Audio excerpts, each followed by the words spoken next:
they will be charged to court.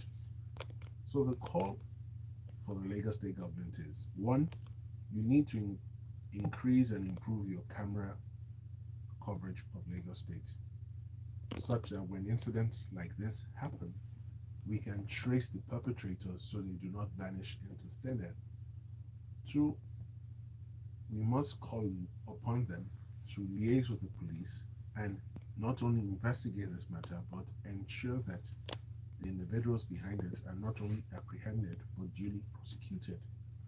Three, we need to continually re educate the people that you cannot take laws into your hands. Despite the reservations about the Nigerian judicial legal system, we must still place our trust in it. Because the moment we all resort to self help, the moment we resort to jungle justice, we're killing the legal system in Nigeria, and the only result that will flow from that is chaos, confusion, and a broken society. All right, well, let us know what your thoughts are. The WhatsApp number is 0809 444 Just to confirm, does this report state that the BRT bus driver was also killed? I see that the bus was burnt, but the reports, I think, from the papers that did take this news on specify it was just the commercial bus driver who was killed. But there have been situations where people who've actually been involved in these kind of accidents have actually been lynched by a mob. But I don't think in this particular case that's what happened. Anyway, so quickly, let me just add this. This is the second report of a BRT bus being involved in one traffic incident or the other. And it now begs the question, the management of the BRT service, what exactly is going on? Do you need to retrain your drivers? Do you need to re educate them on how to drive safely on Lagos roads? Do you need to carry out tests, drug tests, and psychiatric tests on your drivers? So there are a number of things they also need to consider to ensure that their drivers do not continually pose a danger to other road users in Lagos. Absolutely. And let's go on to the next story. Do stay with us and let us know what your thoughts are. 0809 444 And this is coming from The Nation. Now, the Nigerian Army yesterday completed the pre deployment training for 172 troops for peacekeeping missions in Guinea Bissau. Okay, so at first I had to go and check if something had happened in Guinea-Bissau because I wasn't quite sure.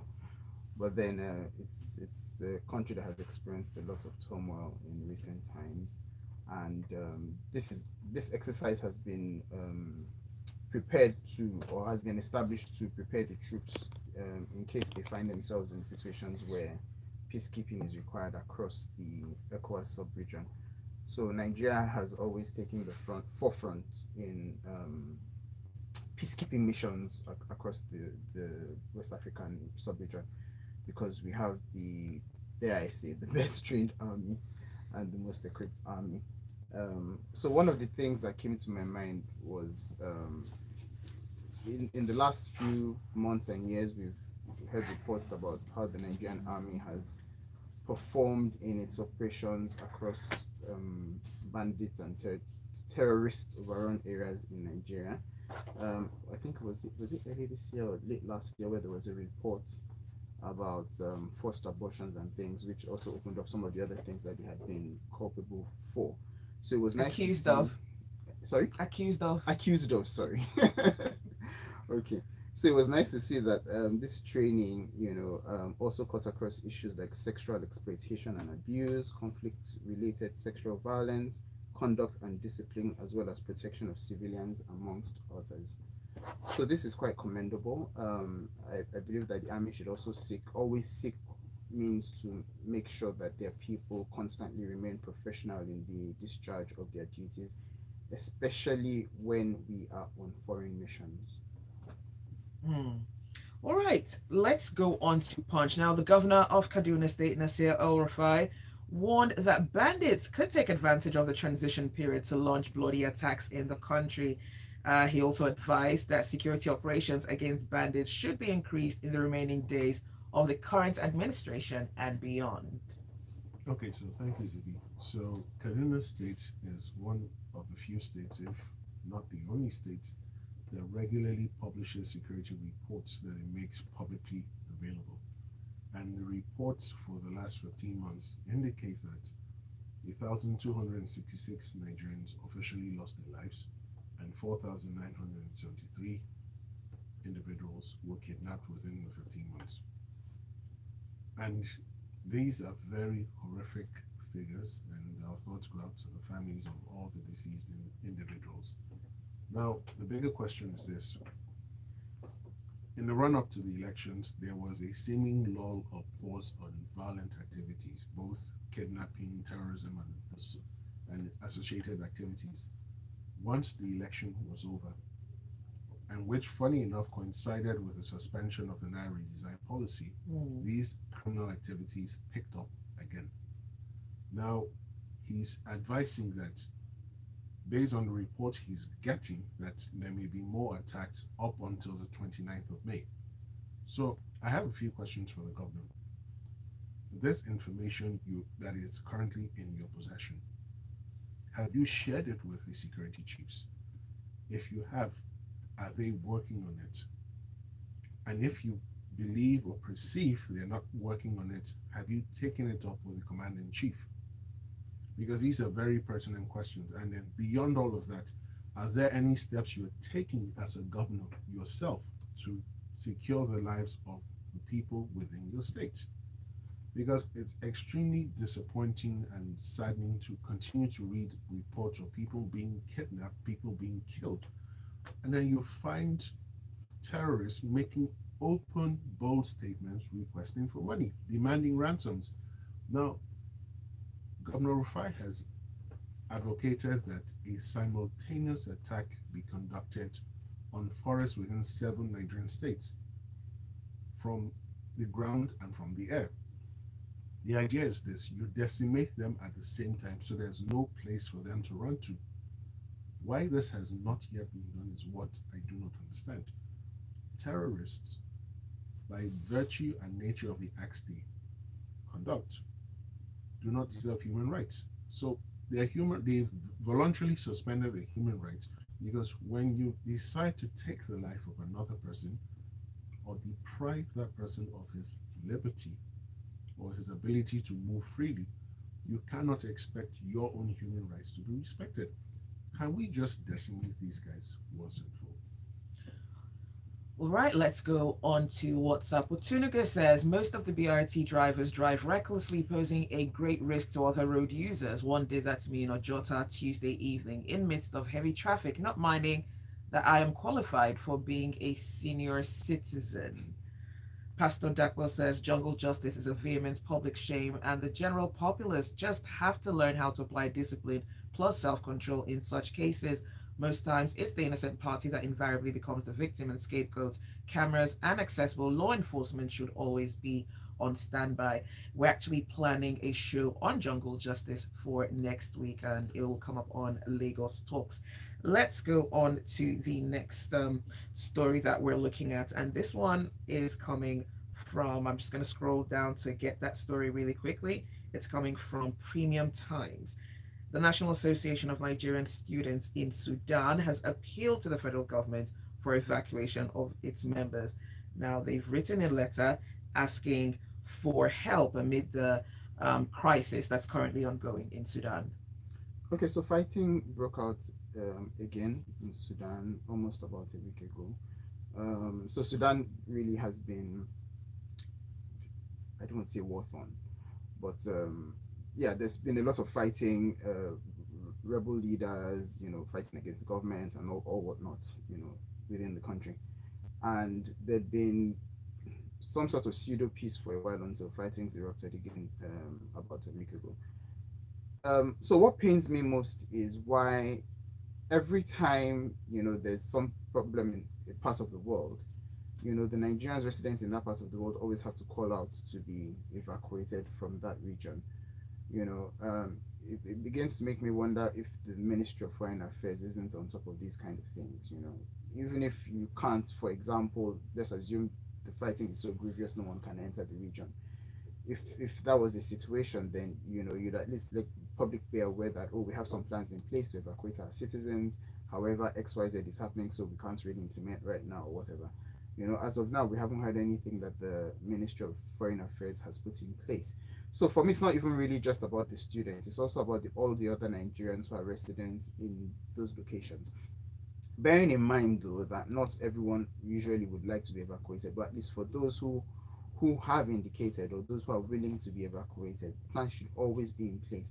So there should be some sort of protocol, that's at the ministry, so that when these kind of situations happen all around the world, something kicks in, where they can, arrange for evacuation. It doesn't seem that this exists, because every single time we have a group of Nigerians calling out to be evacuated, or to be removed from problematic areas. This is an indictment on the Ministry of Foreign Affairs. They really should be able to do much, much better than this. Gbubemi, so I have a question for you. How do they profit if they always do the proper thing at the proper time? It's in the midst of chaos there's an opportunity to profit.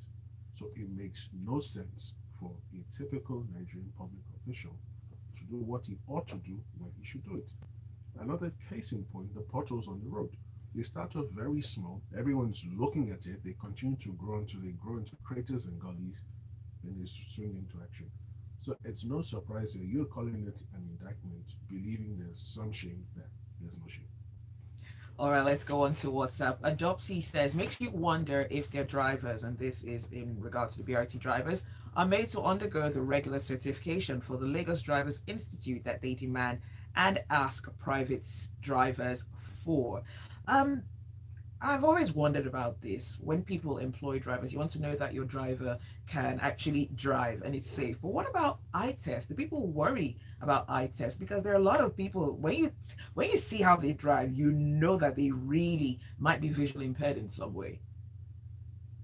Okay, so I would concede partially to that, but some people are just, hmm, they're just wonderful when they drive. So if you've ever seen any of the Fast and Furious films, yeah, that's them. Okay. Let's see. Ajayi says the burning of the BRT bus was as a result of the absence of police at the scene of the accident. It's only in Nigeria that fracas occurs as a result of road accidents every day without police intervention.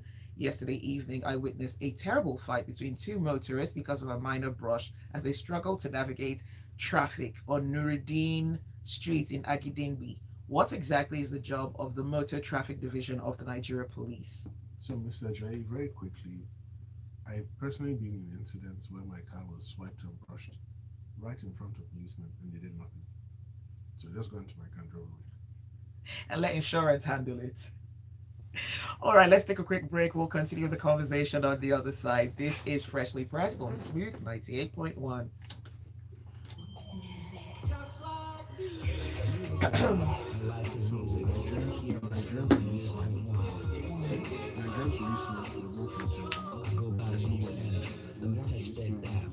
No, if you're offering more, You are an orchestra.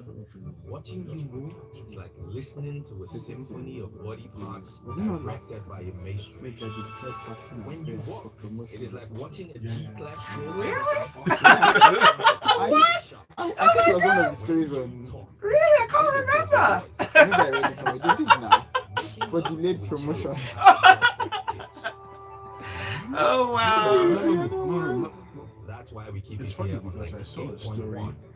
where they This were is just paying needed as much as signing. $10,000 for promotions. Huh? Yeah, I'll send the link to you. I'll look for it and send it to you. Wow. 10,000 USD because I did a mental conversion. That's a bit self-confided. Like, where is that coming from? No. What's the guarantee returns on that one? No. Hi people, my For name is someone Greg, to and be you are willing listening to to do Stay that, Yep. Tuned to Smoke I know she's going to see 98.1. that money. What are you talking Exactly about? now. You need your ROI. You're listening to Freshly Pressed on Smooth 98.1. It's Zibby here and my analyst this morning, Mr. C and Gbubemi. As always, we love to read your messages, so let us know what your thoughts are. 0809 440 981 via WhatsApp. You can tweet at Smooth981 and catch the live stream up on YouTube as well, Smooth981, and also post a comment from Vanguard. In less than 40 days to the end of the administration, the FEC has approved a number of road contracts, and these contracts are worth billions of naira. Now, the contract awards were approved by memos presented by the Federal Ministry of Works, by the Minister of the Ministry of Works and Housing. Okay, so thank you, Zibby. So we must remember that government is meant to be continual. So the emphasis on 40 days to this administration making its exit is neither here nor there, because they're supposed to be working up until the 28th of May. So in continuation of the obligations to work, they've gone on another spree of awarding contracts, and these contracts pertain to certain roads and highways in different parts of the country. And it's interesting to note that a majority of these contracts were situated in the Northeast. Now, the idea is with all these highways being done, that they're increasing the ability of foodstuff that is produced in different parts of the country being brought to the market areas and for mobility of the citizens. So, really and truly, there isn't a lot to say about these stories. They've awarded the contracts, but the only sad thing is, for a number of them, there's no timeline. There were no timelines reported. And again, the journalists continue to fail to ask the right questions. So it's not enough for a minister to come out and tell you that contracts are awarded for 6 or 7 highways. He must be in a position to tell you what the expected timeline is so that the citizens can look forward to it and the citizens can then hold the government accountable. Because if they know that Road A should take 6 months to complete, by the end of the 4th month or the 5th month, they're starting to tell the government you're running out of time. By the 7th month or the 8th month, they can then start asking questions. How come the road isn't ready? So it's a reminder to our journalists, learn how to ask the proper questions. Do not be intimidated by the public officials. They are actually meant to be servants, irrespective of the office they hold. And concentrate on doing things properly, because that is the only way proper public institutions are built and maintained. All right, let's go on to WhatsApp and look at some messages coming through. Chibuzor says the consulate or embassy doesn't even know the Nigerians present in Dubai. In Sudan. In Sudan, I beg your pardon. Thank you. Wow. Daniel Okoye says most public officials are not forward thinkers. And Joseph says, as long as the era of impunity continues, the hoodlums will keep burning and destroying property, forms of buses, cars, houses, etc., for accidents on the road because no heads will roll. Though recently, the lag buses and other agencies seem to be employing some individuals with questionable character and qualifications. May God help Nigeria. Okay, on to Punch, and this has to do with the census. The federal government has urged persons with disabilities to stand out and ensure that they are counted in the forthcoming national population census. Okay, so is the census still taking place as scheduled? 35th of May. Okay, because remember that That's last the week. date, Mr. C. Remember that last week. It was last week, I think, that the training was suspended. Yes. Indefinitely. Indefinitely. For the enumerators. For the enumerators, exactly. Who are the key, operation staff for the census. And as things are, that's 2 weeks or less from today, So anyway, let's just put that aside. Also remember that the equipment have probably not been bought. The contracts were awarded last week or 2 weeks, 2 weeks ago. So we really don't know if this census is taking place as scheduled. Anyway, regarding the persons living with disabilities, the core challenge is, as a society, we don't consider that we have persons living with disabilities. Our infrastructure, our facilities don't accommodate people who use wheelchairs, for example, or people who have side problems and use walking sticks. I've never seen anybody use a guide dog, for example. How many people know how to do sign language? If you go to the average banking hall, for example, if I was on a wheelchair, I would not be able to go in because there's absolutely no way a wheelchair would fit in through those security doors. So these are the Wow. kind of these are Never the thought kind of about that. challenges. Yeah. So these are the kind of challenges that PWDs face that discourage them from participating in census. But it's a very important call. More importantly, I would like to see the data from the census regarding the PWDs put into actionable use. There should be some sort of mandatory requirements for public buildings and spaces to create access for persons living with disabilities, especially in terms of mobility. You know, there also needs to be a greater level of awareness across society so that we can treat these people better. Because a lot of us, even in terms of building houses, for example, if you look at the average 2-3 story building, they just have staircases. So, if someone was on a wheelchair, they wouldn't be able to access anything above the ground floor. So for me, more importantly, is what the data from the census regarding the PWDs would be put to use in terms of regulations and and uh, plans, to improve the lives of PWDs across the country. Okay, let me quickly jump in on this. This statement urging the PWDs to come out was issued by a government official from a different government body, not from the Population Commission. So he clearly has no idea of what's going on. Because if he had liaised with the Population Commission, I'm pretty certain he would not have issued a statement because even the Populations Commission guys are not sure they're going to conduct that census in May. Today's the 20th of April. Zibby, it's not happening. Okay. Let's move on to this story from Daily Trust. The Ondo State government has approved the setting up of a mobile court to prosecute perpetrators of jungle justice in the state. Now, this follows the recent killing of a 25-year-old driver in Akure, who was killed by an irate mob who mistook him for an internet fraudster. Okay, thank you, Zibby. So, what happened in Ondo State was quite tragic. And our thoughts go out to the family of the young man who were traumatized because apparently he was the firstborn, and in some form or manner, he was contributing to the upkeep and maintenance of his family. Now, having said that, I'm concerned about the setting up of a mobile court. Now, to try offenders for jungle justice. Now, what is jungle justice? Jungle justice simply is the unlawful killing of any individual or group of individuals by another set of individuals. And that is murder. Murder can only be tried at the state high court. Magistrate courts do not have the jurisdiction to try murder cases. And a mobile court is in the same class or category as a magistrate court. So I don't know what this is supposed to achieve because it cannot they cannot deliver any valid sentence or judgment upon individuals charged before them.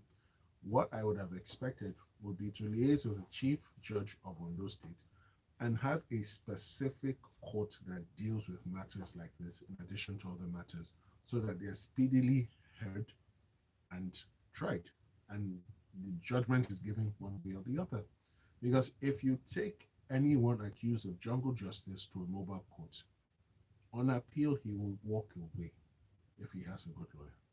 Because because they do not have jurisdiction, they cannot impose a valid sentence. So this is very interesting.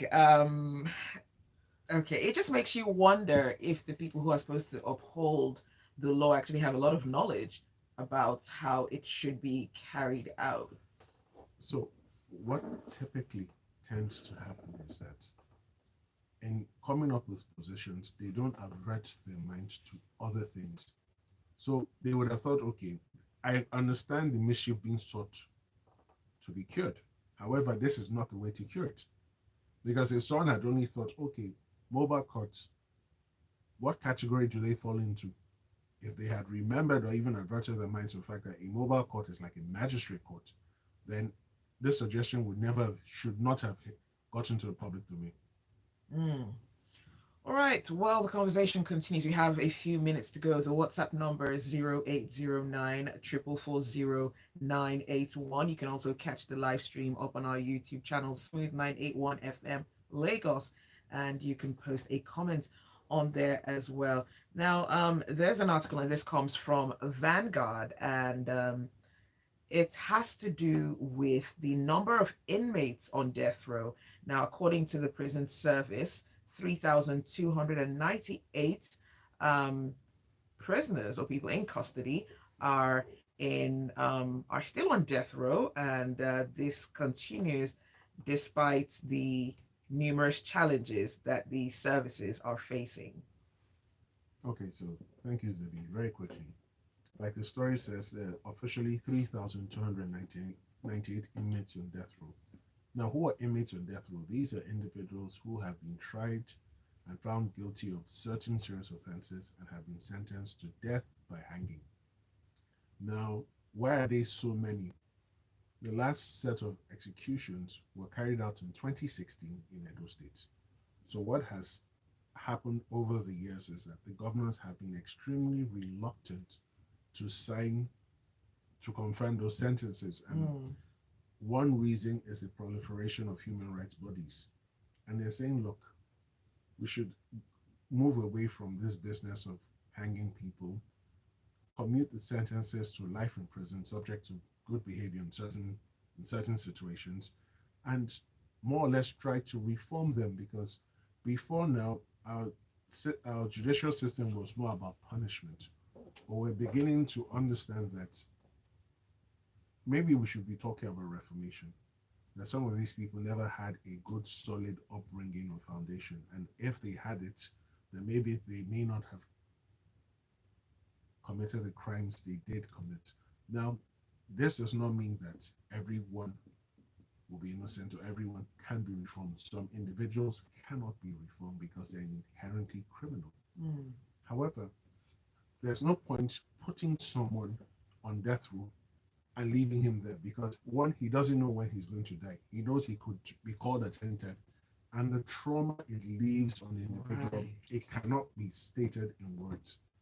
It's better to commute it to a life term, life imprisonment. At least the guy knows, okay, I'm not coming out of here unless a miracle happens. At least he's more settled and he can then come to terms and be at peace with his reality. Right. But when an inmate is on death row, the moment a prison official shows up at your cell, you're wondering, okay, is this the moment I go? So that's some sort of psychological trauma. Yes, and it's not good for the inmate. It's not good for his family and loved ones. And it sort of brings relief to everyone when they know, okay, this is what it is. You're going to be in here for life, for 21 years or 30 years, and just live with it. I think this is a subject we can explore in depth, perhaps on Lagos Talks. Well, Crew says too much audio prompters and instructions. Mobile courts. Thank you, Mr. C, for the clarification.